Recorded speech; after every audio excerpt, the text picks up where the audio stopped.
WhatsApp everyone, welcome back to the channel. भैया इस video में हम बात करने वाले हैं एमबीए के सेमेस्टर नंबर 1 जो हमारा है, जिसमें एक सब्जेक्ट है जिसका नाम क्या है, प्रिंसिपल ऑफ बिजनेस मैनेजमेंट। तो भैया इसमें इस लेक्चर में हम पूरा बात करेंगे किसके ऊपर, मैनेजमेंट के ऊपर। ठीक है, मैनेजमेंट के ऊपर। और आपका जो यूनिट नंबर 1 है, यूनिट नंबर 1 कवर किया जाएगा इस लेक्चर में। ओके, तो चलो स्टार्ट करते हैं। भैया हमने तो जोश जोश में लिया था क्या, एमबीए लिया था। ठीक है, अब एमबीए ले तो लिए, फिर पता चला ओ हो पढ़ना पड़ता है, क्योंकि अपन तो जोश जोश में ले लिए थे, फ्रेंड सर्कल ले रहे हैं तो अपन भी चलो एमबीए ले लेते हैं शौक में। तो ठीक है भैया, एमबीए का फुल फॉर्म क्या है, मास्टर ऑफ बिजनेस एडमिनिस्ट्रेशन। ओहो, मतलब आपको क्या करना है, बिजनेस का मास्टर बनना है, समझ लीजिए। ठीक है, बिजनेस का मास्टर बनना है, मतलब उसका जो एडमिनिस्ट्रेशन है, उसका जो इन्वायरमेंट है, उसमें जो वर्क करते हैं, ठीक है, वर्क कैसे किया जाता है, उसका मैनेजमेंट क्या होता है, कैसे क्या क्या थ्योरी लगाया जाता है, ये सारी चीज़ों के ऊपर हमारा क्या करता है, एमबीए बात करता है और हमको सिखाता है। ठीक है, तो सबसे पहले भैया एडमिनिस्ट्रेशन ही बात कर लेते हैं। एडमिनिस्ट्रेशन का मतलब क्या होता है, the group of people or part of a company that organize or control something. मतलब भैया एडमिनिस्ट्रेशन का मतलब यही होता है कि वो क्या करता है, एडमिनिस्ट्रेशन क्या करता है, कंट्रोल करता है। किसको, किसको कंट्रोल करता है, ऑर्गेनाइजेशन को। किसको, ऑर्गेनाइजेशन को। अगर एडमिनिस्ट्रेशन अच्छा नहीं है, अच्छा नहीं एडमिनिस्ट्रेशन है, ठीक है, जो पावर्स है उसका फ्लो जो है अनऑर्गेनाइज वे में है, तो क्या अच्छा एडमिनिस्ट्रेशन हो सकता है क्या, नहीं हो सकता भैया। तो एडमिनिस्ट्रेशन को सॉलिड बनाना क्या है, बहुत ज़रूरी है। ठीक है, अब देखना, it is a system of क्या है, ऑर्गेनाइजेशन है।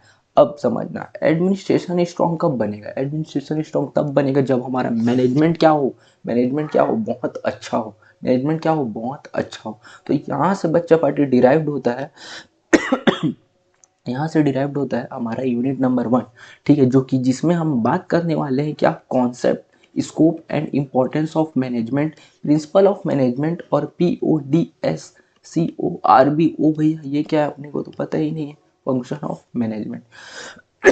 ठीक है, इस वीडियो में आगे हम बात करेंगे development of management thought, scientific management movement क्या होता है, एडमिनिस्ट्रेटिव मूवमेंट क्या होता है, ह्यूमन रिलेशन मूवमेंट क्या होता है, डिसीजन साइंस मूवमेंट क्या होता है, और सिस्टम मूवमेंट क्या होता है, कंटीजेंसी मूवमेंट क्या होता है।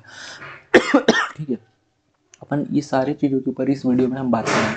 सॉरी फॉर कि बच्चा बाकी मेरा हेल्थ बहुत क्या है, बहुत ख़राब है, इसलिए बार बार मेरे को क्या आ रहा है, खांसी आ रहा है, कोल्ड है। ठीक है, तो उसको माइंड में मत लेना। बाकी चलो समझते हैं। भैया क्या बोले, management is like a part of organized human body है। ठीक है, अगर हमारा ह्यूमन बॉडी सही से वर्क नहीं करेगा, अपन कुछ भी खा रहे हैं, कुछ भी अपन पी रहे हैं, ठीक है, अपन हेल्थ का ध्यान ही नहीं रख रहे हैं, समझा गया तुमको। हमारा जो बॉडी सिस्टम है, ठीक है, ब्रेन को क्या करना है उसको पता है, स्टमक को क्या करना है उसको पता है। ठीक है, अपने ब्रेन को क्या करना है, पढ़ना है, लेकिन आप बच्चा पार्टी पढ़ते ही नहीं हो, है ना।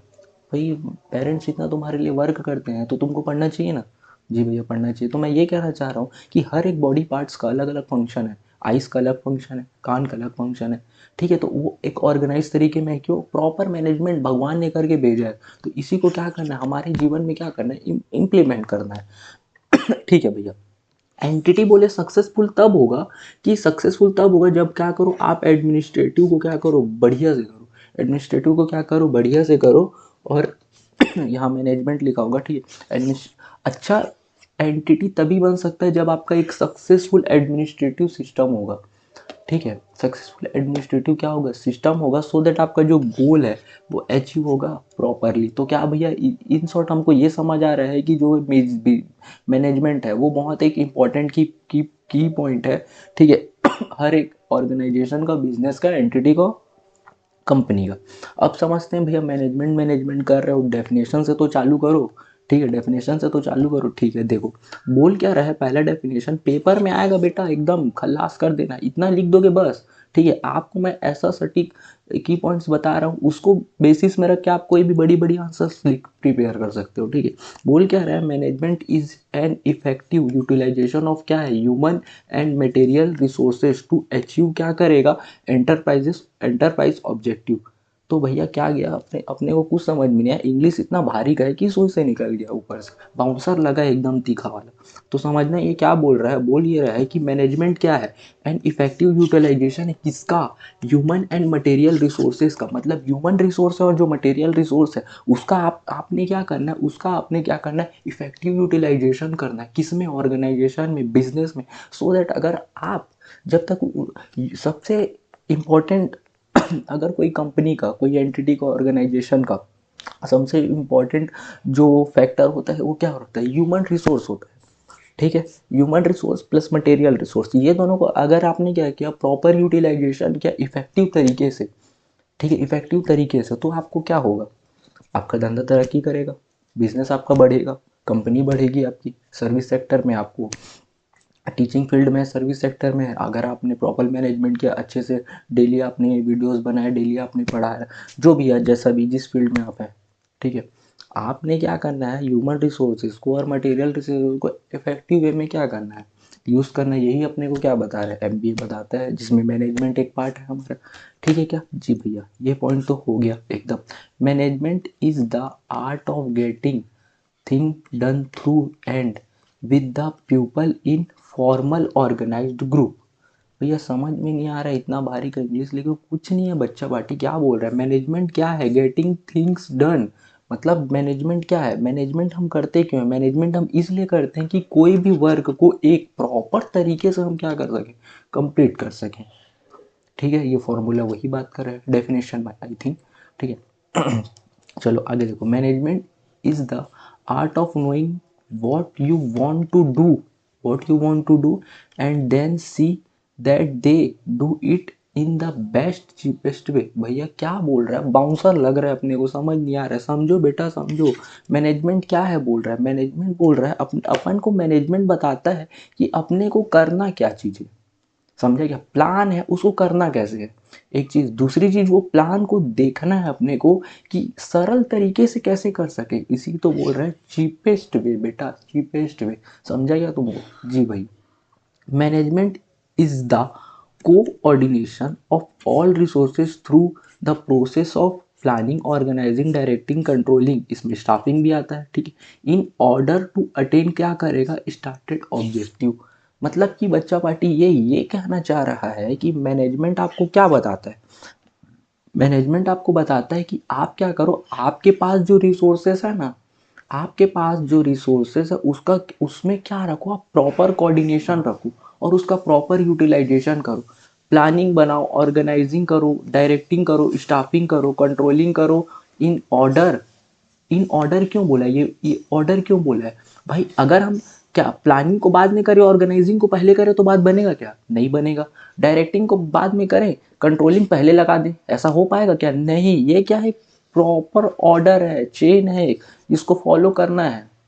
आया क्या तुमको, तो क्या होगा, बिजनेस का ऑब्जेक्टिव अचीव होगा, अटेन होगा अपने को। आया क्या समझ, इतना डेफिनेशन, क्या क्या बोला तुम बताओ, क्या क्या बोला भैया। आपने कितने ऊपर बात किया, आपने बोला पॉइंट निकालो, पॉइंट निकालो, नोट्स बनाओ, पर्सनल नोट्स बनाओ यार, पर्सनल नोट्स बनाओ। क्या बोला, पहला पॉइंट बोला, क्या बोला कि इफेक्टिव क्या करो, इफेक्टिव यूटिलाइजेशन करो, किसका, ह्यूमन प्लस मटेरियल रिसोर्सेज है। दूसरा पॉइंट क्या बोल रहा है, मैनेजमेंट क्या है, कोई भी वर्क को करने कैसे करना है, हाउ टू डू, वो बताता है अपने को। ठीक है, दूसरा पॉइंट भी भैया कंप्लीट हो गया। तीसरा पॉइंट में क्या बोला, तीसरा पॉइंट में ये बोला कि वर्क तो करना है, लेकिन उसको कितने चीपेस्ट वे में अपन उसको तैयार कर सकते हैं। भाई जहाँ 100 रुपये लगना है वहां आप 1,000 थोड़ी लगाओगे क्या। जी। चौथा क्या बोल रहा है, चौथा बोल रहा है भैया जो सब चीज़ तो ठीक है, सब चीज़ ओके है, लेकिन आपके बीच क्या होना चाहिए, एक प्रॉपर ऑर्डर होना चाहिए। पहले प्लानिंग करना है, देन ऑर्गेनाइजिंग करना है, स्टाफिंग करना है, डायरेक्टिंग करना है, कंट्रोलिंग करना है। आया क्या समझ। अगर कुछ भी चीज़ अपन अपने हिसाब से करेंगे तो बात बनेगा क्या, नहीं बनेगा। लो ना, प्लानिंग को लास्ट में कर दो, कंट्रोलिंग पहले लगा दो, होगा क्या, नहीं होगा। ठीक है, आया क्या समझ डेफिनेशन, ओ भैया एकदम ब्लड में है, ब्लड में। ठीक है, चलो आगे बढ़ेंगे। अब देखो कॉन्सेप्ट, भैया डेफिनेशन बता दिया फिर कॉन्सेप्ट बता रहे हो, ऐसा क्या। ठीक है, कॉन्सेप्ट भी जानो ना बेटा, कॉन्सेप्ट किसके ऊपर बेस्ड है, मैनेजमेंट किसके ऊपर बेस्ड है। देखो मैंने क्या बोला इस लाइन का, देखो ये लाइन यहीं पर आ रही है, बोल रहा है पहला कॉन्सेप्ट, आप देखो ये फ्लो चार्ट बना के लेके चलो आप समझा क्या, फ्लो चार्ट बना के लेके चलो। बोल क्या रहा है, मैनेजमेंट किसके ऊपर बेस्ड है, ठीक है, planning, organizing, staffing, controlling, directing controlling. इतना तो बता दिया हूँ, इतना तो क्लियर है ना तुमको? जी भैया एकदम क्लियर है। बोल क्या रहा है? Doing work effectively means finish the given task और अचीव द गोल्स। एक लाइन में बता रहा हूँ, अभी देखना। दूसरा क्या बोल रहा है? एफिशिएंसी बात कर रहा है, एफिशिएंसी बात कर रहा है, ठीक है। दूसरा क्या बात कर रहा है? दूसरा बात कर रहा है एफिशिएंसी बात कर रहा है। अब मैं देखो, मैं तुमको बता रहा हूँ, ये दो जो पॉइंट है ना बेटा, ठीक है, ये क्या बात कर रहा है? ये बेसिकली ये बात कर रहा है मैनेजमेंट में कि आपका जो है मैनेजमेंट, उसमें क्या रहना चाहिए। ये जो कॉन्सेप्ट है, ये जो आपका कॉन्सेप्ट है, ये बेस कॉन्सेप्ट है।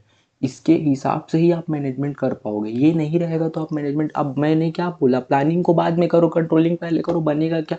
नहीं बनेगा। दूसरा क्या बोल रहा है? दूसरा बात यही कर रहा है कि भैया जो वर्क अपने को मिला है ना, जो वर्क अपने को मिला है उसको अपने को क्या करना है? इफेक्टिवली करना है, इफेक्टिवली करना है, ठीक है। वर्क को क्या करना है? इफेक्टिवली करना है, ठीक है। वर्क को क्या करना है? इफेक्टिवली करना है। वर्क को क्या करना है? इफेक्टिवली करना है। इस लाइन पे मैं पंच क्यों कर रहा हूँ, आगे समझ में आ जाएगा। इफेक्टिवली करना है। अब इफेक्टिवली का मतलब क्या हुआ? इफेक्टिवली का मतलब ये बोला कि फिनिश करना है, फिनिशिंग द गिवन टास्क और अचीव द गोल्स। मतलब इफेक्टिवली बात करता है कि मैनेजमेंट जो है क्या होना चाहिए? इफेक्टिवली होना चाहिए। इफेक्टिवली होना चाहिए मतलब कोई वर्क को कंप्लीट होना चाहिए, आधा अधूरा वर्क नहीं। मैनेजमेंट तभी सक्सेसफुल बनेगा कि आपका जो वर्क है वो फिनिश होना चाहिए, फिनिश होना चाहिए। इसलिए क्या बोल रहे? फिनिशिंग बोल रहे, फिनिश होना चाहिए, प्लस एफिशिएंसी होना चाहिए आपकी, एफिशिएंसी होना चाहिए। भैया यहाँ बोल रहे इफेक्टिवली होना चाहिए, यहाँ बात कर रहे हो एफिशिएंसी होना चाहिए, ये क्या बात कर रहे हो? अब देखो, एफिशिएंसी इन्वॉल्व करता है कॉस्ट बेनिफिट एनालिसिस, फोकस करता है डिराइविंग करेगा किसको? बेनिफिट्स को, by using less resources at minimum cost. मतलब अब देखो, अब देखो, अब समझ में आएगा तुमको पॉइंट। इतना पंच लाइन क्यों कर रहा है इस लाइन में? बोल क्या रहा है? आपका जो मैनेजमेंट है वो क्या रहना चाहिए? इफेक्टिव, इफेक्टिव होना चाहिए, प्लस एफिशिएंट होना चाहिए। इफेक्टिव होना चाहिए प्लस क्या होना चाहिए? एफिशिएंसी होनी चाहिए, ठीक है। क्यों इफेक्टिव बात कर रहा है? इफेक्टिव होना चाहिए बात कर रहा है कि आपका जो कॉस्ट है, यहाँ पर बात कर रहा है आपका जो वर्क है वो क्या होना चाहिए? कंप्लीट होना चाहिए, ठीक है। आपने कोई टास्क किया, उसको क्या करना है? कंप्लीट करना है। और एफिशिएंसी क्यों बात कर रहा है? एफिशिएंसी बात कर रहा है कि आपको वर्क तो करना है, आपको वर्क करना है, प्लस क्या करना है? मिनिमम रिसोर्स में करना है। ओहो, इसलिए आप भैया फोकस कर रहे थे। जी हाँ, इसलिए हम फोकस कर रहे थे कि बच्चा पार्टी आपका जो मैनेजमेंट है इफेक्टिवनेस होना चाहिए उसमें, प्लस साथ ही साथ एफिशिएंसी होना चाहिए। मतलब आप वर्क तो कर रहे हो, आप वर्क तो कर रहे हो, प्लस अगर आप काम खत्म कर रहे हो, लेकिन मैंने क्या बोला, 100 रुपए का काम को आप 1000 में कर रहे हो, तो वो मैनेजमेंट सक्सेसफुल होगा क्या? नहीं होगा। इफेक्टिव तो है, ठीक है, वो काम किया वो तो है, लेकिन एफिशिएंसी उसमें है क्या? नहीं है। तो एफिशिएंसी क्या बात करता है? आपको काम तो करना है, लेकिन आपको मिनिमम रिसोर्स, जितना लाग, जितना जरूरी है उतना ही काम करो ना, मतलब उतने ही रिसोर्स में काम करो ना। जहाँ 100 का जरूरत है वहाँ 1000 लगाने का क्या मतलब है? आया क्या समझ? वो भैया कॉन्सेप्ट एकदम खून में। जी, आगे बात करेंगे, नेचर में बढ़ेंगे। नेचर ऑफ मैनेजमेंट, भैया मैनेजमेंट का नेचर क्या है? नेचर क्या है मैनेजमेंट का? मैनेजमेंट का नेचर कुछ ऐसे है कि मैनेजमेंट क्या है? डायनेमिक इन नेचर है, प्रोफेशन है। मैनेजमेंट क्या है? साइंस है, प्रोसेस है, आर्ट है, ठीक है। अब क्यों है देखते चलो। डायनेमिक है क्यों बोला? डायनेमिक है इसलिए बोला क्योंकि because it has been change according to situation. Management जो है बच्चा पार्टी, हर एक ऑर्गेनाइजेशन में डिपेंड करता है कि वहाँ का इन्वायरमेंट, वहाँ का सिचुएशन कैसा है। Internal structure plus external structure matter करता है कि आपका मैनेजमेंट कैसा होगा। और मैनेजमेंट क्या है? उसको चेंज होना पड़ता है। अगर आपने मैनेजमेंट नहीं किया, आपका हट जाएगा ऑर्गेनाइजेशन, बिजनेस। आपने इन्वायरमेंट को अडॉप्ट नहीं किया, आपने चेंज नहीं हुआ, तो क्या होगा आपका? ऑर्गेनाइजेशन या फिर एंटिटी, कंपनी जो भी है, नहीं एग्जिस्ट कर पाएगा। तो आपको क्या करना पड़ेगा, आपको डायनेमिक होना पड़ेगा, आपको अकॉर्डिंग टू सिचुएशन क्या होना पड़ेगा, चेंज होना पड़ेगा। आया क्या समझ? जी भाई।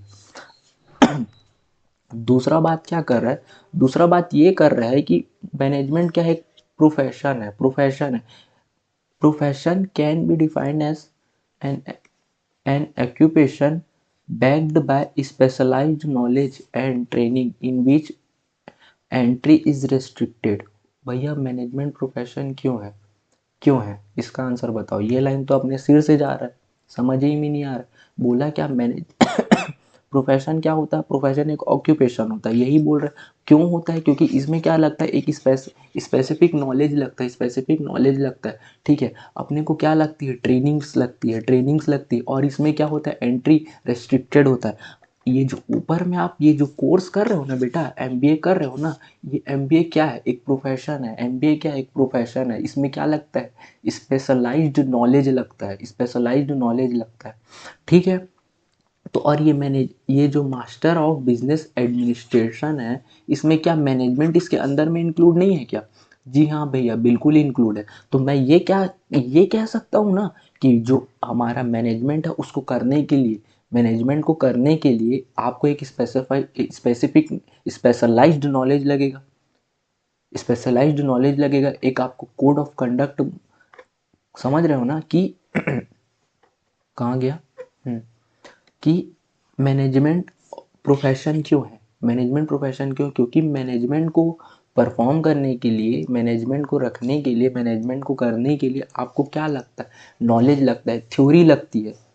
अगर आपको उसका नॉलेज ही नहीं है तो आप कैसे मैनेजमेंट को आप कैसे हैंडल कर पाएंगे? कोई सिचुएशन अराइज हो, आप तो निकल जाएंगे वहाँ से, बोले कंपनी जाने उसका काम जाने, हम तो एम्प्लॉयज़ थे, हम निकल गए। ऐसा हो पाएगा क्या? नहीं हो पाएगा। तो मैनेजमेंट क्या है, एक प्रोफेशन है। क्यों प्रोफेशन है?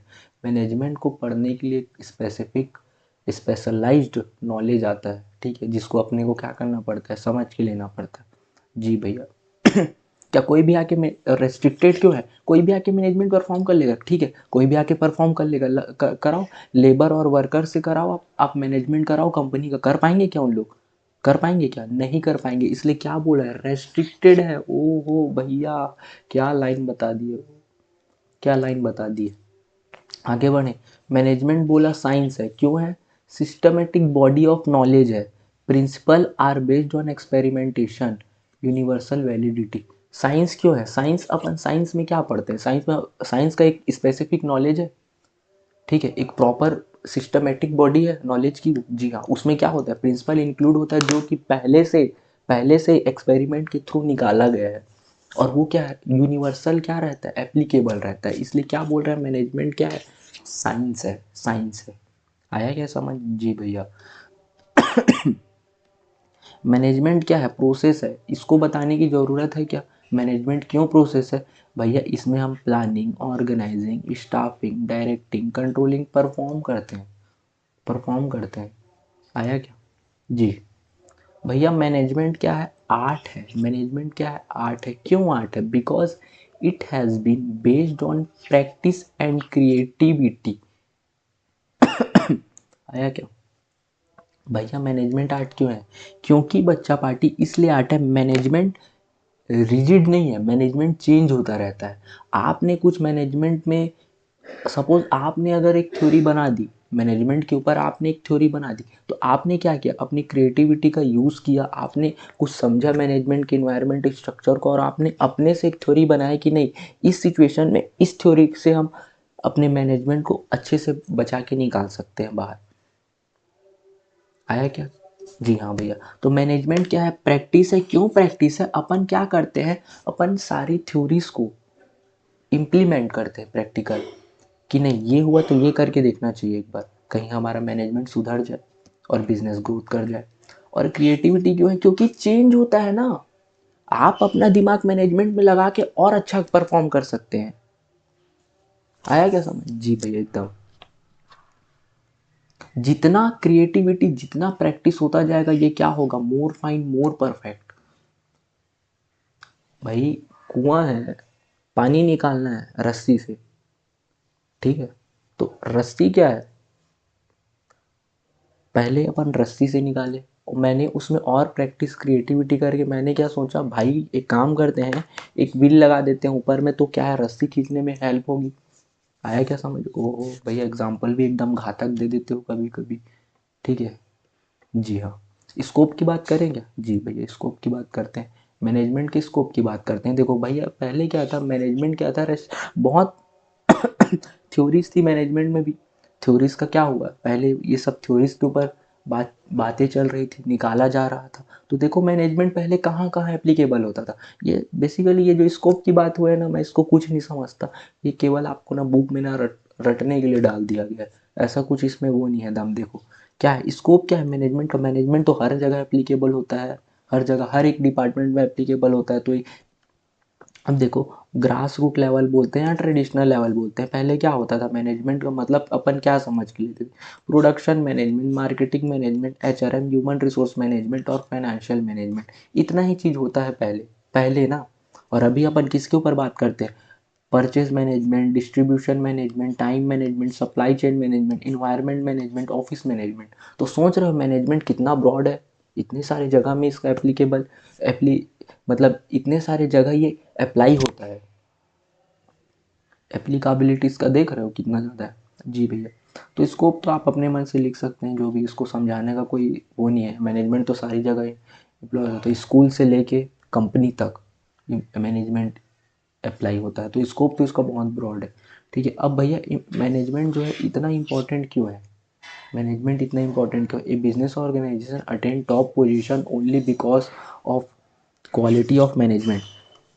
यह मैनेजमेंट इसलिए इम्पोर्टेंट है, अगर अब हमने क्वालिटी देखो क्या बोल रहा है, top position only because of quality of management. हम टॉप पोजीशन में तभी जा पाएंगे जब हमारे पास क्या हो, क्वालिटी हो मैनेजमेंट में। मैनेजमेंट सब करते हैं, लेकिन इफेक्टिव मैनेजमेंट करना, प्लस उसमें क्या रखना है, एफिशिएंसी रखना है। मैंने क्या बोला ऊपर, मैंने 2 पॉइंट पे इतना फोकस क्यों किया, ये 2 पॉइंट बेटा पूरा तुम्हारा यूनिट 1 खेल देगा। ये 2 पॉइंट तुम्हारा पूरा यूनिट 1 खेल देगा, आप ये 2 पॉइंट को याद रखो। इफेक्टिव होना चाहिए प्लस एफिशिएंट होना चाहिए, एफिशिएंट होना चाहिए, काम करना है लेकिन मिनिमम कॉस्ट में करके देना है, प्रॉपर यूटिलाइजेशन ऑफ रिसोर्स करके देना है। आया क्या समझ? जी एकदम भैया एकदम। तो चलो इम्पोर्टेंस देख लो अब क्या है, management increase efficiency. Management important क्यों है, क्योंकि वो एफिशिएंसी बढ़ाता है, ट्राई टू रिड्यूस करेगा कॉस्ट को एंड इम्प्रूव करेगा किसको, प्रोडक्टिविटी को, minimum wastage of resources. Efficient और एफिशिएंट इफेक्टिव मैनेजमेंट क्या करता है, अपने कॉस्ट को बचाता है, रिसोर्स का वेस्टेज होने नहीं देता। ठीक है, ऑर्गेनाइज प्लानिंग करने में हमारी मदद करता है। इसीलिए क्या बोल रहा है, मैनेजमेंट इंक्रीज करता है क्या, एफिशिएंसी हर एक ऑर्गेनाइजेशन का। मैनेजमेंट अटेन करता है किसको, ऑब्जेक्टिव। मैनेजमेंट हेल्प करता है हमारे बिजनेस गोल्स को अचीव करने में। ठीक है, मैनेजमेंट हेल्प करता है डेवलपमेंट ऑफ सोसाइटी। भैया सोसाइटी डेवलपमेंट मतलब ये कुछ समझ में नहीं आ रहा लाइन, अरे पढ़ो तो पहले। Importance of social obligation towards different groups, मतलब कि भैया सोसाइटी हमारा जो कंपनी ऑर्गेनाइजेशन है उसके अंदर एम्प्लॉयज़ भी है, वर्कर भी है, लेबर भी है, टॉप मैनेजमेंट है, लोअर मैनेजमेंट है, मिडिल मैनेजमेंट है। तो भाई इस सब चीज़ों को मैनेज करने के लिए प्रॉपर मैनेजमेंट लगता है। ये देखो मैनेज करने का मेरा मतलब ये है कि लेबर का थिंकिंग अलग होता है, वर्कर का थिंकिंग अलग होता है, एम्प्लॉयज़ का थिंकिंग क्या होता है, अलग होता है। तो एक क्वालिटी मैनेजमेंट क्या करता है, according to qualification, according to qualification किसको क्या काम देना है, नहीं देना है, कौन किस जगह परफेक्ट है, कौन किस जगह परफेक्ट नहीं है। तो ये सारे चीज़ों को according to person, according to their qualification वो क्या होता है, डिसाइड होता है। और सोशल डेवलपमेंट, यहाँ क्या बोल रहा है, management help in development society. ठीक है, तो अपने को पता है कौन से वर्कर को, कौन से लेबर को, कौन से एम्प्लॉय को, कौन से सीएफओ को, सीईओ को कहाँ यूज़ में लेना है। तो उससे क्या होगा, उससे उनका डेवलपमेंट होगा। आप बताओ, लेबर को बैठा रहे हो सीईओ की जगह में, क्या उसका डेवलपमेंट होगा? नहीं होगा। और सोसाइटी डेवलपमेंट इस चीज़ में भी ये एक लाइन बात करती है कि देखो, आपका कंपनी का मैनेजमेंट अच्छा होगा, कंपनी ग्रोथ करेगी तो ऑलरेडी सोसाइटी का भी ग्रोथ होगा, इकोनॉमिक ग्रोथ होगा। तो बातें दो साइड की है ये। ठीक है जी भैया। मैनेजमेंट हेल्प टू मेंटेन किसको, बिजनेस इन्वायरमेंट, कोई बताने का पॉइंट अलग से नहीं है। मैनेजमेंट क्या करता है, बिजनेस इन्वायरमेंट को भी हमारा बचाने में हेल्प करता है। बिजनेस इन्वायरमेंट भी है इसमें, क्या पेड़ पौधे बिजनेस में होते हैं क्या, नहीं बच्चा नहीं। बिजनेस इन्वायरमेंट मतलब जो इंटरनल और एक्सटर्नल फैक्टर्स होते हैं ना, इनको मैनेज करना जरूरी है। एक्सटर्नल फैक्टर्स में पॉलिटिकल पार्टीज हो गए, political pressure, legal pressure. Internal factor में एम्प्लॉयज़ का प्रेशर, वर्कर का प्रेशर। तो ये मैनेजमेंट क्या करता है, इनको मैनेज करने में क्या रहता है, हेल्प देता है, हेल्प करता है। प्रॉपर मैनेजमेंट नहीं हुआ, हट जाएगी एंटिटी। तो अपने को ओपनिंग ऑफ बिजनेस करना है तो वो क्या हो जाएगा, डिसोल्यूशन ऑफ बिजनेस हो जाएगा। आया क्या समझ तुमको? ठीक है भैया। मैनेजमेंट क्रिएट करता है डायनेमिक ऑर्गेनाइजेशन, कोई सवाल का बात ही नहीं है। मैनेजमेंट ही डायनेमिक है तो वो डायनेमिक ऑर्गेनाइजेशन क्रिएट ही करता है ना। सिचुएशन देखो, धंधे में ऑर्गेनाइजेशन में कब क्या सिचुएशन आ जाए कोई पता नहीं आएगा। अपने को हार्ड से हार्ड सिचुएशन में भी मैनेजमेंट को अच्छा रखना है। अच्छे से अच्छे में तो अच्छा रखना ही है, लेकिन मैनेजमेंट की क्वालिटी तब चेक होती है जब गिरे सिचुएशन में मैनेजमेंट ने कुछ अच्छा काम करा और ऑर्गेनाइजेशन को डूबने नहीं दिया। तो इसलिए क्या बोल रहा है, मैनेजमेंट क्रिएट करता है डायनेमिक ऑर्गेनाइजेशन। डायनेमिक क्यों होता है भाई, डायनेमिक इसलिए होता है क्योंकि अकॉर्डिंग टू सिचुएशन चेंज होता है। मैनेजमेंट नहीं होगा तो आप चेंज ही नहीं कर पाओगे ना। आया। मैनेजमेंट ब्रिंग्स करता है कोऑर्डिनेशन अमंग द ऑर्गेनाइजेशन। मैंने क्या बात किया, planning, organizing, staffing, directing, controlling. अगर मैनेजमेंट ही नहीं हुआ तो इनके जो स्टेजेस है ये प्रॉपर प्लान करेंगे क्या, नहीं करेंगे। तो मैनेजमेंट क्या रहता है, कोऑर्डिनेशन बैठाता है, चाहे वो टॉप लेवल हो, मिडिल लेवल हो, लोअर लेवल हो, लेबर हो, वर्कर्स हो, जो भी। तो मैनेजमेंट हेल्प करता है, कोऑर्डिनेशन बैठाएगा किसमें, ऑर्गेनाइजेशन में। इसलिए भी मैनेजमेंट बहुत इंपॉर्टेंट है। ये नहीं रहा तो टॉप लेवल बोला मैं सुपीरियर हूँ, कोई मेरे को आके आदेश नहीं दे सकता, ऑर्डर नहीं कर सकता, तो मिडिल लेवल बोल रहा है ऐसा कोई बात नहीं है। आया क्या तुमको समझ? जी भैया आगे बढ़े। ओहो चलो आगे। बात कर रहा है principles of management. Principles of management, ठीक है। प्रिंसिपल्स मतलब क्या होता है, प्रिंसिपल मतलब वो होता है भैया, रूल्स एंड रेगुलेशंस को हम क्या बोलते हैं, प्रिंसिपल्स बोलते हैं, जिसको अपने को क्या करना पड़ता है, फॉलो करना पड़ता है। आया क्या जी भैया। तो ए प्रिंसिपल रेफर करता है to a statement which reflect करेगा the fundamental truth about some phenomena, ठीक है, based on cause and effect relationship. आया समझ? ठीक है। मैंने प्रिंसिपल क्या होता है, वो फंडामेंटल ट्रूथ होता है, रूल्स एंड रेगुलेशन की भैया ये चीज़ तो है ही, ये चीज़ तो है। प्रिंसिपल क्या है, गाइडलाइन होती है एक प्रकार से, ठीक है। और क्या होती है, रूल्स होती है, रेगुलेशंस होती है। और वो क्यों होती है, ताकि हम क्या करें, ताकि हमारा मैनेजमेंट गलत नहीं हो। आया क्या जी भैया। Management principle are broad and general guideline for decision making and behaviour of managers, ठीक है। अब देखो प्रिंसिपल क्या होती है, देखो मैनेजमेंट क्या है, मैनेजमेंट में आपने क्या बोला, आपने ये बोला भैया कि मैनेजमेंट क्या है, प्रिंसिपल ऑफ मैनेजमेंट क्या है। तो प्रिंसिपल ऑफ मैनेजमेंट कुछ ऐसा है बच्चा पार्टी, क्या है, कुछ साइंटिस्ट है हमारे पास, ठीक है। दो में अभी मैं बताऊंगा तुमको, एक हेनरी फ्योल है, एक टेलर है, ठीक है। तो उनने क्या किया, उनने प्रिंसिपल्स दिया। अब ये नहीं कि उसको मानना ही है तभी मैनेजमेंट होगा, ऐसा नहीं। वो क्या है, वो बोल रहा है जनरल गाइडलाइन है, वो जनरल गाइडलाइन है। आया क्या। तो चलो बढ़ते हैं हेनरी फ्योल के प्रिंसिपल के ऊपर। जितना बता रहा हूँ सुन ये लेना, समझते जाना, चीज़ें क्लियर होती चले जाएगी, ठीक है जी। देखो 14 प्रिंसिपल किसने दिया, हेनरी फ्यूल ने दिया है। और देखो इनने हेनरी की स्पेलिंग गलत लिखी है यहाँ पर, हेनरी की स्पेलिंग क्या है, ठीक है चलो।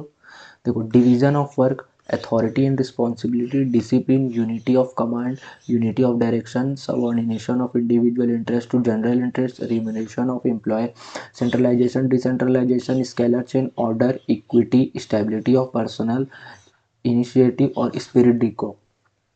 क्या बोले, कुछ नहीं है, एक एक करके समझना। डिवीजन ऑफ वर्क, देखो बेटा यहाँ पर जो डायग्राम है ना, ये तुमको सब बताएगा, ठीक है।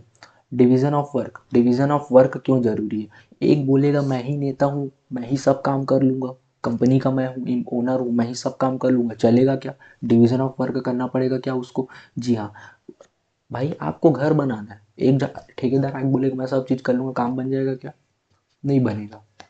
तो क्या है, वर्क को क्या करना पड़ेगा, इफेक्टिव करने के लिए क्या करना पड़ेगा, एफिशिएंट बनाने के लिए क्या करना पड़ेगा, वर्क का डिवीजन करना पड़ेगा। ये प्रिंसिपल बोल रहा है क्या, डिवीजन ऑफ क्या करना पड़ेगा, वर्क करना पड़ेगा। देखो यहाँ पर डायग्राम अच्छे से दिख रहा है, आया क्या समझ, डिवीजन ऑफ वर्क। जी हाँ, authority and responsibility, authority and responsibility बात करता है बेटा कि अथॉरिटी मतलब क्या होता है, अथॉरिटी होना चाहिए एंड रिस्पॉन्सिबिलिटी होना चाहिए किसका, किसी भी वर्क का, किसी भी ऑर्गेनाइजेशन का, किसी भी कंपनी का। अब समझना क्यों, क्यों जरूरी है, जनरल प्रिंसिपल क्यों है। अथॉरिटी और रिस्पॉन्सिबिलिटी इसलिए ज़रूरी है कि बेटा अथॉरिटी का मतलब क्या होता है, अथॉरिटी का मतलब होता है डिसीजन, डिसीजन टू टेक, ठीक है। अथॉरिटी का मतलब क्या होता है, डिसीजन टू टेक, मतलब कि क्या करना है आपको। कोई भी वर्क आपने उठाया, आपने कोई भी वर्क उठाया, तो वर्क आपने तभी उठा पाओगे जब आपके पास क्या हो, अथॉरिटी हो। अथॉरिटी, अथॉरिटी मतलब इसको आप समझो कि पावर टू टेक डिसीजन, कि ये होना चाहिए, ये नहीं होना चाहिए, ये वर्क इस तरीके से होना चाहिए, ऐसे नहीं होना चाहिए। आया क्या तुमको समझ, जी भैया। एंड रिस्पॉन्सिबिलिटी, रिस्पॉन्सिबिलिटी मतलब क्या होता है कि बेटा जवाबदेही कौन होगा, जवाबदेही कौन होगा। तो अथॉरिटी और रिस्पॉन्सिबिलिटी, इसलिए अथॉरिटी क्यों होना चाहिए, टू टेक डिसीजन। अथॉरिटी क्यों होना चाहिए, पावर क्यों होना चाहिए, कि हम किसी भी चीज़ को करने के लिए क्या ले, डिसीजन ले। अब डिसीजन ले, लेकिन उस चीज़ों के लिए रिस्पॉन्सिबिलिटी भी ज़रूरी है, जवाबदेही कौन होगा उस डिसीजन का, ये चीज़। तो क्या बोला, डिसीजन लेने की पावर होनी चाहिए, और वो डिसीजन जिसके ऊपर भी एक रिस्पॉन्सिबल पर्सन, क्यों बोलते हैं रिस्पॉन्स, तुमको रिस्पॉन्सिबिलिटी है, तुम देखोगे इस चीज़ को, क्यों, जवाबदेही कौन होगा उस वर्ग का। हवा में तो बात नहीं होगी कुछ भी। जी भैया एकदम सही बोल रहे हो। डिसिप्लिन, डिसिप्लिन क्यों जरूरी है, डिसिप्लिन लाइफ में तो बहुत जरूरी है भैया, मैनेजमेंट में भी जरूरी है। अगर आपका डिसिप्लिन नहीं हुआ, डिसिप्लिन देख रहे हो, समझ रहे हो, क्या क्लॉक है यहाँ पर, एक पर्सन दिख रहा है, ये सेटिंग का कुछ लोग आइकॉन बता रहा है।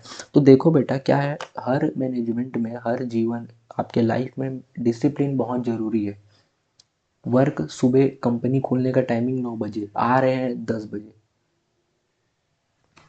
ऐसा बात चलेगा क्या, नहीं चलेगा।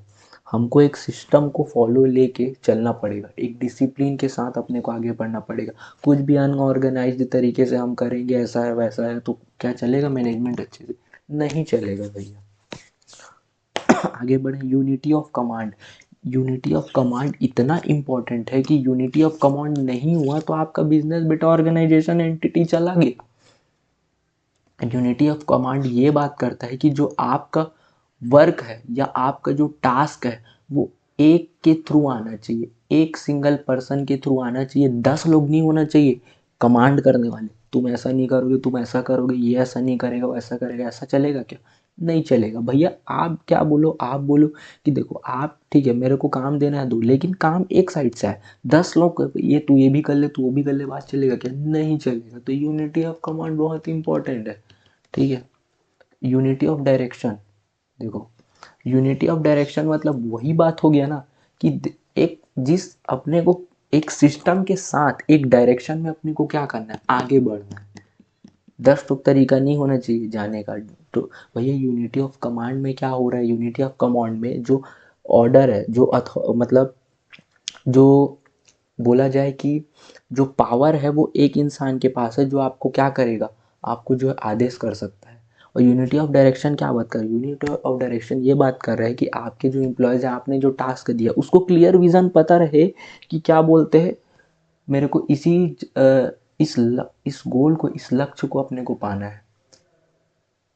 अब देखो अर्जुन क्या है, मैंने ये पोज किया, लेकिन क्यों किया तुम समझे क्या भाई? अर्जुन क्या है, उसको नहीं पता रहता कि मछली को मारना है किसको मारना है, डायरेक्शन ही नहीं रहता तो क्या क्या बात बनता। भैया क्या एग्जाम्पल देते हो आप, आया क्या तुमको समझ? ओ भैया ठीक है।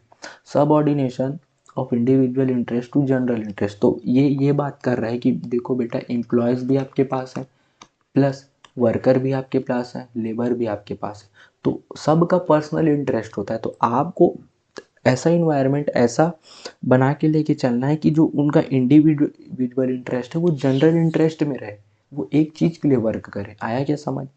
जी भाई, रिम्यूनरेशन ऑफ एम्प्लॉयज़। देखो बेटा, एम्प्लॉयज़ हो, वर्कर हो, लेबर हो, चाहे टॉप मैनेजमेंट हो, लोअर हो, मिडिल हो, रिम्यूनरेशन अच्छा रखोगे तभी काम अच्छा होगा। अगर आपके एम्प्लॉयज़ अच्छे नहीं है, सेटिस्फाई नहीं है, तो आप क्या उम्मीद करोगे कि मेरा मैनेजमेंट अच्छा होगा? ऐसा हो पाएगा क्या? नहीं हो पाएगा। अब देखो यहाँ पर ये सेंट्रलाइजेशन एंड डिसेंट्रलाइजेशन। सेंट्रलाइजेशन का मतलब ये होता है जो पावर है वो एक के पास रहेगा, पावर जो है एक के पास रहेगा। डिसेंट्रलाइजेशन के मतलब क्या होता है, जो पावर का क्या होता है, पावर का क्या होता है, पावर का डाउनफॉल होता है। एक रिस्पॉन्सिबिलिटी से नीचे नीचे नीचे पावर, कुछ पावर टॉप मैनेजमेंट, कुछ मिडिल, कुछ लोअर। ये डिसेंट्रलाइजेशन है, फ्लो है, फ्लो है। लेकिन सेंट्रलाइजेशन क्या, पावर एक के पास होना चाहिए, कोई दूसरा कोई डिसीजन नहीं लेगा, केवल मैं डिसीजन लूंगा। डिसेंट्रलाइजेशन ठीक है, वो भी डिसीजन ले सकता है, समझा क्या तुमको? सेंट्रलाइजेशन में केवल मैं डिसीजन लूंगा, डिसेंट्रलाइजेशन में ठीक है वो भी ले सकता है, कुछ डिसीजन वो भी ले सकता है। आया क्या समझ? एकदम बढ़िया, मक्खन है मक्खन। स्केलर चेन, स्केलर चेन मतलब मैंने क्या बोला, मीन्स लाइन ऑफ अथॉरिटी और chain of superior from highest to lowest rank. मैंने क्या बोला, टॉप मैनेजमेंट से लोअर मैनेजमेंट तक एक प्रॉपर फ्लो होना चाहिए अथॉरिटी का, उसको क्या बोलते हैं, स्केलर चेन बोलते हैं। ठीक है, मैंने क्या बोला, जो टॉप मैनेजमेंट है वहाँ से जो पावर का फ्लो है वो लोअर मैनेजमेंट तक होना चाहिए, उस फ्लो को स्केलर चेन बोलते हैं। ठीक है। ऑर्डर, ऑर्डर, ऑर्डर का मतलब क्या भैया, ऑर्डर कर रहे हैं ऑनलाइन? ना बेटा ना, ऑर्डर रिफर्स करता है orderly arrangement of man and material. कौन सा रिसोर्सेस कहाँ लगाना है, कौन सा इंसान को किस जगह बैठाना है, किसका कहाँ नीड है नहीं है, तो इसको एक ऑर्डरली वे में जमाने को क्या बोल रहा है, ऑर्डर बोल रहा है। ये प्रिंसिपल बात कर रहा है। ठीक है। इक्विटी, इक्विटी इक्विटी बात करता है कि काइंड एंड अफेयर। मैनेजमेंट का जो स्ट्रक्चर है बेटा, ये प्रिंसिपल बात करता है कि आपका जो इन्वायरमेंट है वो फेयर होना चाहिए, काइंड होना चाहिए। ठीक है, किसी के साथ भेदभाव, बायस वाइस कुछ नहीं। टॉप मैनेजमेंट भाई सुपीरियर है, वो एकदम रूडली वे से एम्प्लॉय से बात करता है, लेबर से बात करता है ना, फेयर होना चाहिए, काइंड होना चाहिए। आया क्या तुमको समझ? जी भैया। स्टेबिलिटी ऑफ पर्सनल, प्रोवाइड करता है feeling of job security among employees. आपके जो एम्प्लॉयज़ हैं, कहीं भी कंपनी का, कोई भी एंटिटी का, कोई भी संस्था का एम्प्लॉयज़ जो होता है वो जान होता है। अगर एम्प्लॉयज़ कुछ खुश हैं तो आपका एंटिटी ग्रो करेगा। अब वो खुश तभी होंगे जब उनको क्या रहे, जॉब सिक्योरिटी रहे, मतलब कि वो काम करने में फ्रीडम फील करे, तब तो आपका संस्था क्या है यार, एंटिटी, ऑर्गेनाइजेशन आगे बढ़ेगा। भाई वो काम कर रहा है लेकिन उसको सिक्योरिटी नहीं है कि कल के कल मेरे को जॉब से निकाल दिया जाएगा, ये है वो है, पैसा नहीं है ज़्यादा यहाँ, तो ये सब चीज़ उसके मन में ही नहीं आना चाहिए, तभी तो जॉब सिक्योरिटी का मतलब होगा। ये प्रिंसिपल उसके ऊपर बात कर रहा है। आया क्या? Initiative, employees in the organization must be given an opportunity to take some initiative in making and execute a plan.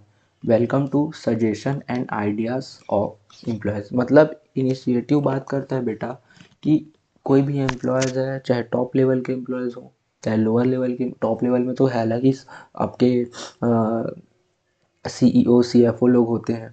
ठीक है, मैंने बात किया कि लेबर हो, वर्कर हो, एम्प्लॉयज़ हो, चाहे CEO बंदा हो, CFO बंदा हो, अकाउंटेंट हो, कुछ भी हो, सबके पास एक इनिशिएटिव होना चाहिए कि भाई मैं अपना ओपिनियन रख पाऊँ, इतनी फ्रीडम तो होनी चाहिए। और क्या, और जो उसका आइडियाज़, उसका हमेशा क्या करना चाहिए, वेलकम करना चाहिए। उस आइडियाज़ का क्या करना चाहिए, हमेशा वेलकम करना चाहिए ऑर्गेनाइजेशन में। तो उसको लगे नहीं कि मैं भी इस संस्था या फिर मैं भी इस कंपनी का कुछ तो हूँ, तो इसलिए मेरी बात रखी जा रही है। जब तक उसे ये फील नहीं आएगा तब तक इस प्रिंसिपल को का मतलब ही नहीं होगा। ठीक है, तो ये प्रिंसिपल उसके ऊपर बात कर रहा है। Spirit recap, work with team spirit. Cricket है, क्रिकेट टीम है, अगर 11 के 11 साथ लेके नहीं चलेंगे तो क्या जीत पाएंगे, क्या नहीं जीत पाएंगे। तो टीम स्पिरिट होना चाहिए। आया क्या समझ? देखो 14 प्रिंसिपल मक्खन जैसे निकाल दिए भैया, एकदम क्लियर है एकदम। अब देखो, अब जो बात होएगा बच्चा पार्टी, मैं तुमको पहले सिनारियो बता देता हूँ। सिनारियो कुछ ऐसा है कि आपका जो ये चीज़ कंप्लीट हो गया पूरा, ठीक है, प्रिंसिपल हो गया, फंक्शन ऑफ मैनेजमेंट हो गया, ठीक है, इंपॉर्टेंस हो गया, फंक्शन ऑफ मैनेजमेंट हुआ है कि नहीं, ठीक है, फंक्शन ऑफ मैनेजमेंट करा देते हैं, ठीक है, लास्ट में करा देते हैं फंक्शन ऑफ मैनेजमेंट को। देखो, scientific management movement, administrative movement, human resources, contingency, इसके ऊपर अपन बात करते हैं, फिर फंक्शन ऑफ मैनेजमेंट आपका करा देते हैं। फंक्शन, ठीक है, उसको देख लेते हैं। फंक्शन ऑलरेडी तुमने कर चुका है, वो मैं आपको बता रहा हूँ, ठीक है। साइंटिफिक मैनेजमेंट मूवमेंट क्या होता है? Management philosophy focus on improving economic efficiency and labour productivity by applying scientific principle to enhance करेगा और optimize work flow, aiming to find the one best way to do work और job through systematic system. मतलब scientific management movement क्या बोल रहा है? Scientific management movement already आपने ये जो पढ़ा है ना बेटा, सब प्रिंसिपल से क्या है, साइंटिफिक प्रिंसिपल्स है, ये बेस्ड है सम थ्योरीज, ठीक है। तो देखो, साइंटिफिक, ये जो प्रिंसिपल है ये तो बेसिकली टेलर ने आप दिया था, और इनने टेक्निक भी दी थी, ठीक है, इनने टेक्निक भी दी थी, लेकिन साइंटिफिक मैनेजमेंट मूवमेंट जो है वो किसके ऊपर बात करता है? वो सिस्टमेटिक नॉलेज के ऊपर बात करता है, work together, cooperation with each other और अकॉर्डिंग टू देयर क्वालिफिकेशन। अब मैं बता रहा हूँ क्यों। देखो क्या बोल रहा है ये फिलोसॉफी, फोकस किसके ऊपर करता है? इकोनॉमिक एफिशिएंसी, लेबर की प्रोडक्टिविटी एम्प्लाई करता है।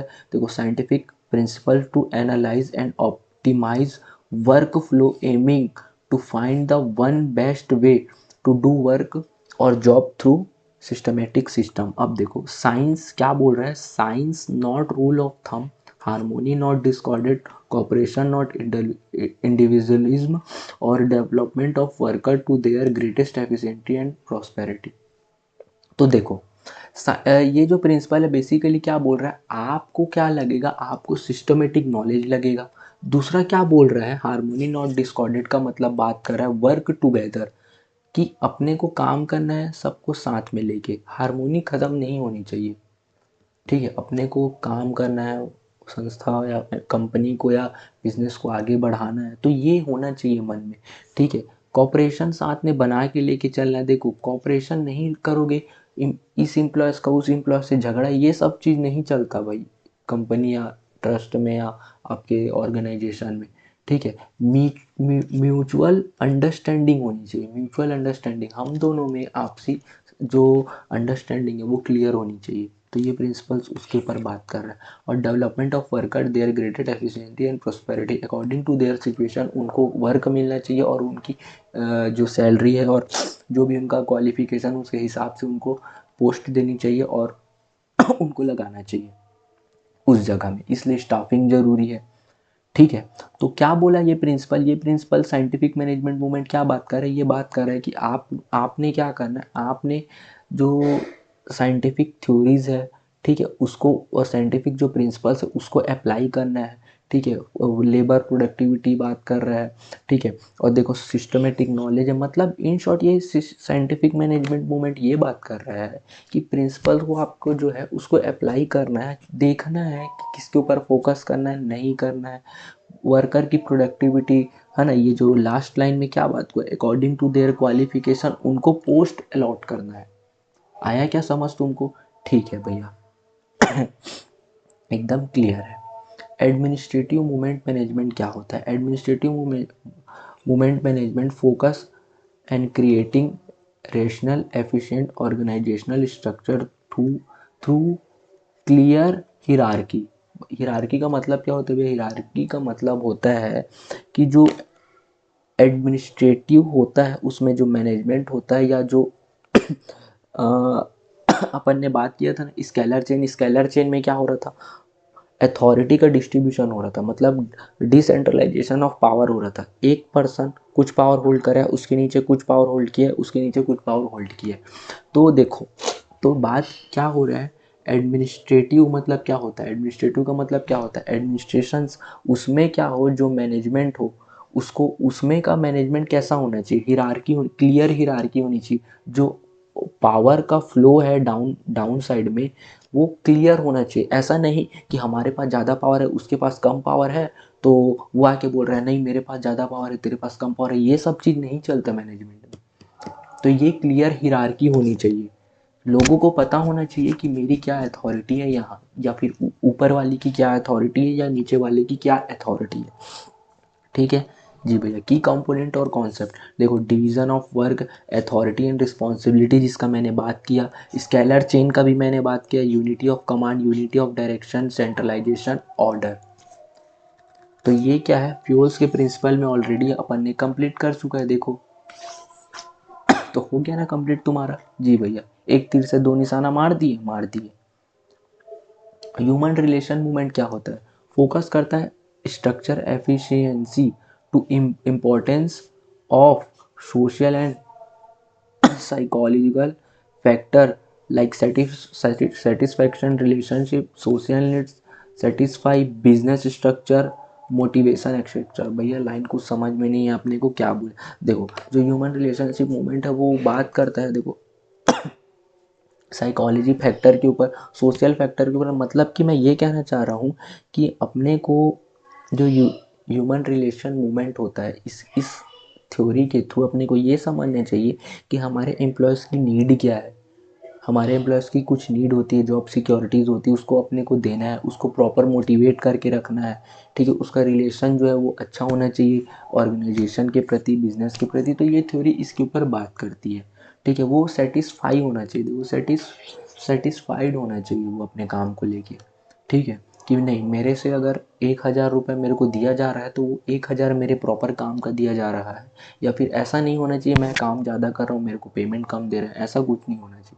डिसीजन साइंस मूवमेंट बात करता है कि डाटा ड्राइवन मेथड और research of organization operation, well defined strategy outcome. मतलब क्या बोल दिया? देखो, बात ये बोल रहा है, ये जो थ्योरी है, डिसीजन थ्योरी है, ये बात करता है कि कोई भी अपन काम कर रहे हैं, या कोई भी अपन क्या बोलते हैं मैनेजमेंट में है, ठीक है, या कोई भी अपन पर्सन का या फिर एम्प्लॉय का, लेबर का, वर्क का अपन जॉब डिसाइड, उसका वर्क पोस्ट डिसाइड कर रहे हैं, या कोई भी हम डिसीज़न ले रहे हैं, कोई भी हम डिसीज़न ले रहे हैं, तो वो प्रॉपर एक सिस्टमेटिक तरीके से डाटा अपन का स्टैटिस्टिक यूज़ होना चाहिए उसमें, है ना। और क्या देखो, क्या बोले, वेल डिफाइंड स्ट्रेटजीज आउटकम्स। तो जब तक हमारे पास प्रॉपर हम किसी चीज़ के बारे में जान न ले, उसका डाटा ना निकाल ले, हम कुछ चीज़ उसमें से डिराइव ना कर ले, उस चीज़ से हम जब तक कुछ चीज़ डिराइव ना कर ले, नहीं, इस चीज़ को करने से अपने पास ये रिजल्ट है, उस रिजल्ट के बेसिस पे अपने को क्या करना है, डिसीजन लेके आगे बढ़ना है। क्लियर एकदम डिसीजन थ्योरी? जी भैया। तो उससे क्या होगा? वेल डिफाइंड स्ट्रेटजीज आउटकम्स आएंगी। ठीक है, कि अपने को ऐसा नहीं करना है, ये करना चाहिए था। ठीक है, सिस्टम मूवमेंट क्या होता है? सिस्टम मूवमेंट कुछ नहीं बेटा, स्केलर चेन पढ़े हो ना, स्केलर चेन पढ़े हो ना, स्केलर चेन पढ़े हो ना। जी भैया, टॉप लेवल से क्या हो रहा है, फ्लो हो रहा है मिडिल लेवल में, क्या पावर का। ठीक है, और मिडिल लेवल से लोअर लेवल का। तो सिस्टम मैनेजमेंट क्या होता है? सारी चीज़ें आपको डिसीजन लेना है तो एक सिस्टम से, कोई भी लेबर आ रहा है बोल रहा है मैं डिसीजन लूँगा किसको कितना सैलरी देना, बात बनेगा क्या? नहीं बनेगा। तो क्या होना चाहिए मैनेजमेंट में? क्या होना है? सिस्टम थ्योरी क्या बात करी कि एक प्रॉपर सिस्टम होना चाहिए कि टॉप लेवल में कौन है, मिडिल लेवल में कौन है, लोअर लेवल में कौन है। ठीक है जी भैया। कंटिंजेंसी मूवमेंट क्या बात करता है? कंटिंजेंसी मूवमेंट बेटा एकदम भारी का थ्योरी है, क्यों भारी का थ्योरी समझना। अब तुम्हारा क्या है, तुम्हारा क्या है, कल पेपर है, ठीक है, तो अब तुम समझ पढ़े तो नहीं हो तुम, अब तुम कंटिंजेंसी सिचुएशन में फंसे हो, कंटिंजेंसी सिचुएशन में फंसे, पढ़े तो कुछ हो नहीं साल भर तुम। तो समझा क्या कंटिंजेंसी सिचुएशन क्या होता है, कि भैया अपने को कुछ समझ में नहीं आ रही है, ऐसा सिचुएशन है, ना हम पढ़ पा रहे हैं, ना हम सो पा रहे हैं, ना जग पा रहे हैं, ये सिचुएशन है। अब कंटिंजेंसी समझा क्या तुमको कितना भारी का रख के दिया ना। तो यही चीज मैं बोल रहा हूँ बेटा, कि देखो a theory says they are no single best way to manage. Effective leadership and strategy depend on specific internal and external situation requiring manager to adopt and flexible. Contingency theory बात करता है बेटा बिजनेस या entity या enterprises में कोई भी अचानकी ऐसा थ्रेड या ऐसा सिचुएशन क्रिएट हो रहा है जिसमें अपना जो ग्रोथ है वो डाउनफॉल जा रहा है, या हमारा धंधा मंदा होते जा रहा है, कंटिंजेंसी पैदा हो गई, वो सिचुएशन को हम नहीं बता सकते कि वो कब आएगी, वो कभी भी आ जाती है। तो उस सिचुएशन में जब आप फंसे हो कि एम्प्लॉयज स्ट्राइक कर लिया, मान बिजनेस में, कंपनी में लेबर नहीं आ रहे, तो क्या करना है, कंटिंजेंसी सिचुएशन में हम फंसे हैं, आप फंसे हैं, कल पेपर है, कल पेपर है, कुछ पढ़े नहीं हो आप लोग, तो आया क्या तुमको समझ। तो जी भैया हम इसी के ऊपर बात कर रहे हैं, कंटिंजेंसी सिचुएशन में अगर इस थ्योरी को अपन ध्यान में रख के चलें तो कोई अच्छा तरीका नहीं है, कोई अच्छा, देखो क्या बोल रहा है, theory says there is no single best way to manage. तो अगर आपका मैनेजमेंट अच्छा होगा, फ्लेक्सिबल होगा, एडाप्टिव इन नेचर होगा, तो आप एग्जिस्ट कर जाओगे वहां पर, नहीं तो आप चले जाओगे। तो यही बात कर रहा है कि आपका जो मैनेजमेंट है वो क्या होना चाहिए, कंटिंजेंसी थ्योरीज को ध्यान में रख के आपको मैनेजमेंट को प्रिपेयर करना पड़ेगा कि क्या हो, कभी भी कोई भी सिचुएशन हो उसको एडॉप्टेबल एंड फ्लेक्सिबल होना चाहिए, कि एडॉप्ट करके आगे बढ़े, कोई भी सिचुएशन हो, पॉलिटिकल प्रेशर है, लीगल प्रेशर है, समझे उस तरीके से मैनेजमेंट को ढाले और आगे बढ़े, एडॉप्ट करे और आगे बढ़े। ऐसा ना हो कि वो चीज़ हावी हो जाए और ख़त्म हो जाए हमारा पूरा सिस्टम जो है, नहीं। तो बच्चा पार्टी ये हो गया आपका कंटिंजेंसी मूवमेंट हो गया। अपन ने क्या छोड़ा, फंक्शन ऑफ मैनेजमेंट छोड़ा, उसको भी अभी कंप्लीट करते हैं क्योंकि वो आपको ऑलरेडी कंप्लीट है। देखो फंक्शन ऑफ मैनेजमेंट कहाँ कहाँ यूज़ हो रहा है, अरे भाई स्कोप की जगह यही चीज़, देखो दो चीज़ का कोई स्कोप ऑफ मैनेजमेंट भी बात कर रहा है, फंक्शन ऑफ मैनेजमेंट भी यही हो, इसी को लेके समझो ना तुम कि मैनेजमेंट का फंक्शन क्या है। मैनेजमेंट का फंक्शन ये है कि मैनेजमेंट कहाँ यूज़ में आता है, प्लानिंग करने में यूज़ आता है, ऑर्गेनाइजिंग करने में यूज़ आता है, स्टाफिंग करने में यूज़ आता है, डायरेक्टिंग करने में यूज़ आता है, कंट्रोलिंग में यूज़ आता है। ठीक है, मैनेजमेंट का फंक्शन क्यों इतना ज़रूरी है, प्लानिंग, बिना प्रॉपर मैनेजमेंट के आप कुछ प्लान नहीं कर पाओगे, और प्लान करने के बाद आपको क्या करना पड़ेगा, ऑर्गेनाइजिंग। ऑर्गेनाइजिंग में क्या आता है, ह्यूमन रिसोर्सेज का, मैन पावर का सही, पहले तो आप ये सब चीज़ को ऑर्गेनाइज करोगे, लाओगे, तो ये सब चीज़ का प्लान करना जरूरी है। प्लानिंग में देखे, ऑर्गेनाइजिंग में देखे कि सबको अपने को ऑर्गेनाइज करना पड़ेगा, ह्यूमन रिसोर्स हो गए कलेक्ट करो, अपने क्या बोलते हैं मटेरियल रिसोर्स हो गए, कहाँ से मटेरियल आएगा, कौन से ह्यूमन रिसोर्स को अपन यूज़ करा जाए यहाँ पर, और स्टाफिंग करो सब उस जॉब के हिसाब से कि क्या करना है, उस जॉब के हिसाब से आप एम्प्लॉयज़ हायर करो या जो भी बंदे को आप बुलाना चाह रहे हो। डायरेक्टिंग, फिर उसको डायरेक्शन दो कि आपको ये काम करना है, इस चीज़ के लिए आप आए गए हो, और उसके बाद कंट्रोल करो। तो ये सब चीज़ में क्या है, मैनेजमेंट इंपॉर्टेंट है। तो फंक्शंस में ऑलरेडी इंक्लूड हो रहा है सारी चीज़ें, कि मैनेजमेंट का जो फंक्शंस है ये सारे लेवल पे कितना इंपॉर्टेंट है। ठीक है, स्केलर चेन में हमने देखा कि मैनेजमेंट कितना इंपॉर्टेंट है, तो ये सब क्या है, मैनेजमेंट का फंक्शंस तो है, ये सब क्या है मैनेजमेंट के फंक्शन में आप इसे ऐड कर सकते हैं कि मैनेजमेंट नहीं होगा तो स्केलर चेन अच्छे से नहीं होगा, order, equity, division of work, proper management हुआ तो नहीं होगा। तो बच्चा पार्टी इसको अलग से कोई समझाने का कोई सेंस नहीं है। आप क्या करो, ये सारे चीज़ों को जितना नोट्स है एक बार रीड कर लेना, बस इतने में आपका क्या होगा, पूरा कंप्लीट हो जाएगा। एंड आई होप कि आपको ये लेक्चर बहुत अच्छा लगा होगा, और मैं ये कहना चाहता हूँ कि बेस्ट ऑफ लक है आपको कल के पेपर के लिए। और बस क्या करो, एक बार रीड कर लो सारे चीज़ों को जो चीज़ मैंने बताया है, और वीडियो में ऑलरेडी सारा यूनिट नंबर 1 एकदम कंप्लीट है, इससे बाहर तो जाएगा नहीं, इससे बाहर जाएगा नहीं। बस मैं ये कहना चाह रहा हूँ कि बिलीव रखो अपने ऊपर, काम पेपर अच्छा ही जाएगा। ठीक है, तब तक के लिए take care and bye bye, मिलते हैं नेक्स्ट लेक्चर्स में। Okay, take care.